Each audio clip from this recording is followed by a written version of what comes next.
Ladies and gentlemen, please welcome talk radio host Dana Loesch.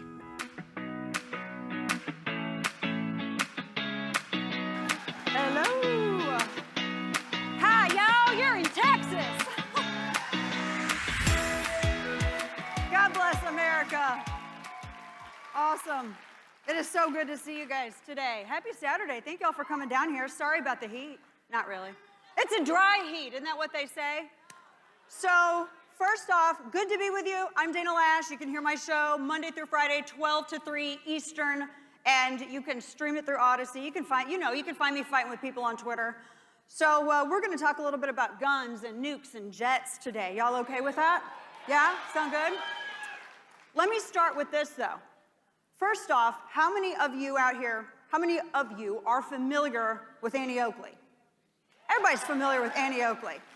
Now, how many of you know that one of the first big battles against fake news was with Annie Oakley and William Randolph Hearst? See, fake news has existed for quite a long time.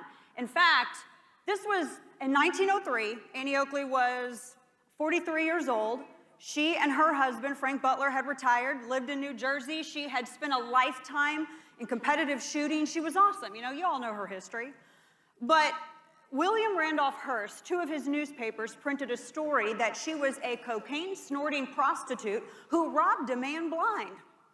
And then other newspapers began printing it, and others, and more, and more. And so Annie Oakley, who had a very carefully crafted image, this was a woman who wanted to show that you could be feminine and powerful by being powerfully feminine. And she was careful with that. Well, she got mad, and William Randolph Hearst finally met someone who would hit back. Annie Oakley dragged him into 55 courtrooms for a span of 7 years all across the United States, whooped him up one side and down the other, and she settled and won all but one case. That was the first battle against fake news. Annie Oakley. And wouldn't you know it, it was yellow journalism that went to smear a woman who was advocating for firearm usage and women's self-defense. No different than they're doing today. And so, that's where we are. Before the Jeffs, Zucker and Bezos, you had Jeff Squared, you had William Randolph Hearst. And that's how it all, I really identify with that case. The same gender boundaries that existed for Oakley then, they're still pathetically enforced today by progressive men who think that women should be left to pee on their rapists instead of shoot him for trying to rape her. The coddling of the criminal. And they thrive on that indulgence. And I was thinking about how media today still do it. I saw it after Parkland. And I've seen it after other mass casualty incidents. I see it every time there's a gang shooting in Chicago, or you hear of another shooting that takes place in New York, which brings me to our modern era. As cities burned last year, and as Democrats talked about defunding police, they all also campaigned on gun confiscation. You had Chicago Mayor Lori Lightfoot. She told my Texas Senator Ted Cruz, to keep our name, the city of Chicago, out of your mouth when he pointed out the ineffectiveness of her gun control policies.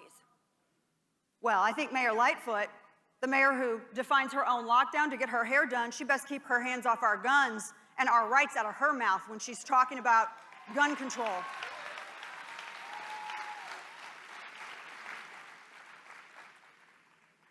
There are so many stories out of Chicago. I've highlighted them so many times. Chicago is ranks as one of the lowest cities on the list for prosecutions for felony crimes for violent repeat offenders who are in illegal possession of firearms. But yet, somehow, it's your fault and my fault because of weak judges who give out wrist slaps as sentences, for prosecutors, for DAs who don't even pursue charges. That contributes, obviously, to recidivism. It contributes to the high crime rate. We're seeing it in New York as well. So Andrew Cuomo, he said he wants to address gun violence the same way that they addressed COVID. And I immediately thought, everybody who's got grandparents up in New York needs to go up there and protect them, because it almost sounds like he said he wanted to go shoot up nursing homes. This is a man whose state, New York City Council, voted to defund police by $1 billion. They passed cashless bail reform. Listen to this number. 482 violent criminals were released back onto the street, and NYPD stats show that those criminals were responsible for 846 crimes. Many of them, 299, were major felonies, including murder. That's what that cashless bail system got them. But that can be solved by us all giving up our guns, right? That's their logic.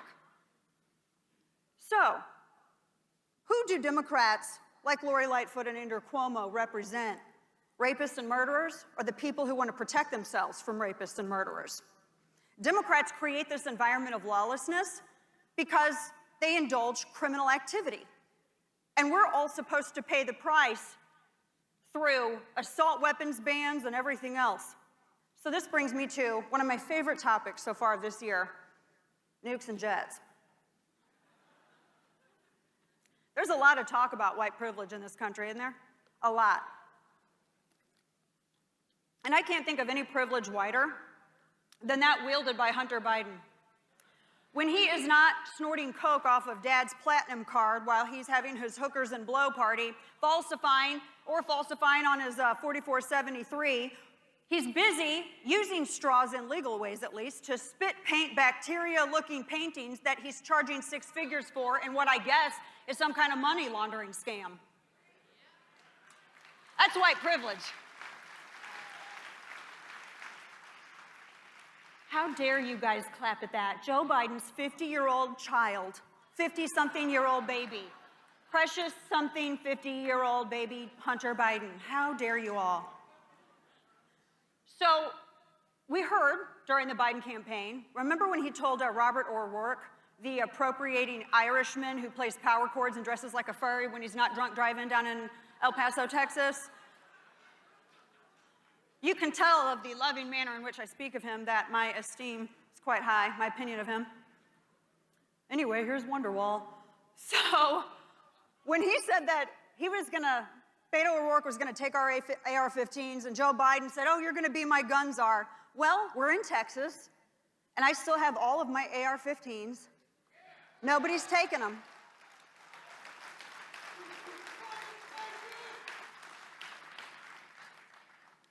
And then Biden pulled an Eric Swalwell. And Eric Swalwell, I will say, his best moment was when he passed gas on live television.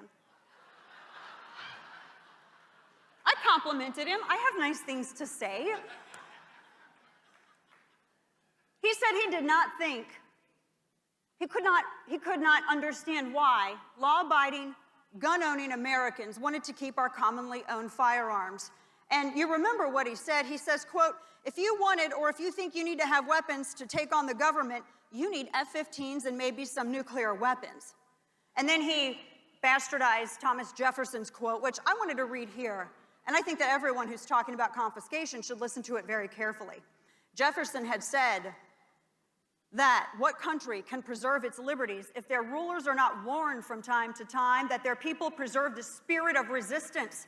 Let them take arms. The remedy is to set them right as to facts, pardon and pacify them. Then, he said, the tree of liberty must be refreshed from time to time with the blood of patriots and tyrants. It is natural manure. Biden forgot the tyrant part.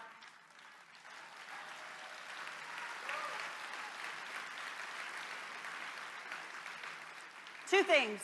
Biden made a huge mistake because he compared uncommonly owned things to commonly owned things, and that's a discussion for another time. But here's a news flash.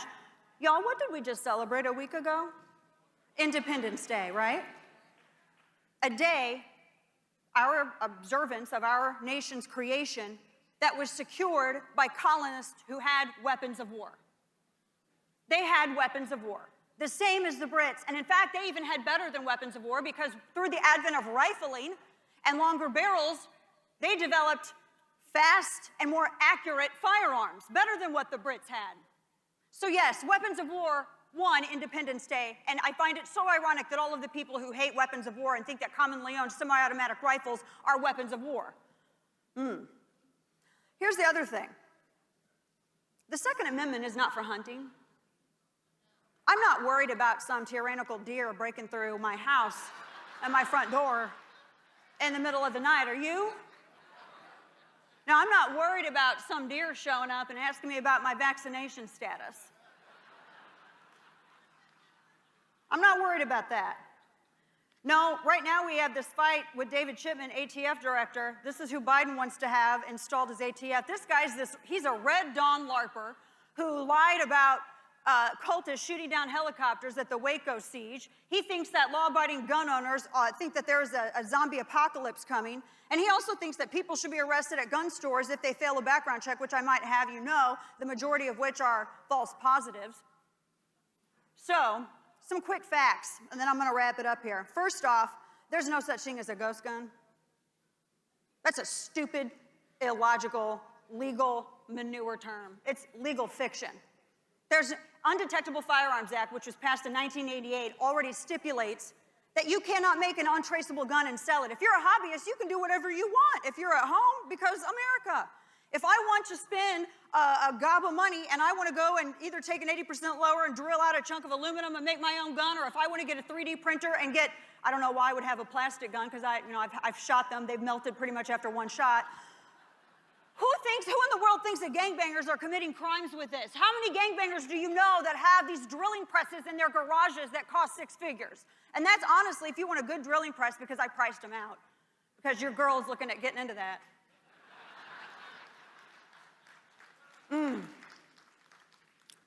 Other thing, red flags are an abridgment of due process.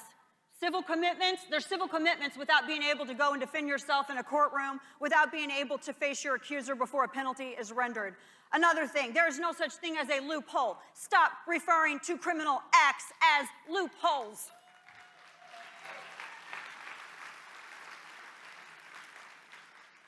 Universal background checks, that's just simply a gun registry waiting to happen. There is no good Republican or conservative who is for universal background checks, and the quickest way to find out someone's pedigree on that is ask them if they support it or not.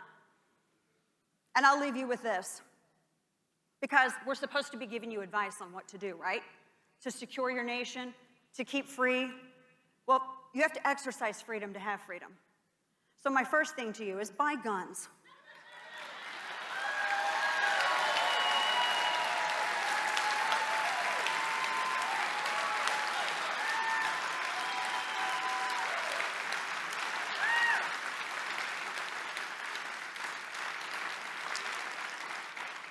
Yes, ladies and gentlemen, buy guns. Buy lots and lots and lots and lots of guns. Buy the scary-looking guns. The other thing is, NFA is an unconstitutional act that needs to be repealed. That's a number thing, and your lawmakers need to acknowledge that. Train. Learn how to also load your own ammo. Remember that gun rights are everybody's rights. I absolutely refuse to comply with any law that demands I turn over my commonly owned rifle and pay a $200 tax for every firearm I own and ask the government permission to own my legally purchased legal item. No, I won't comply.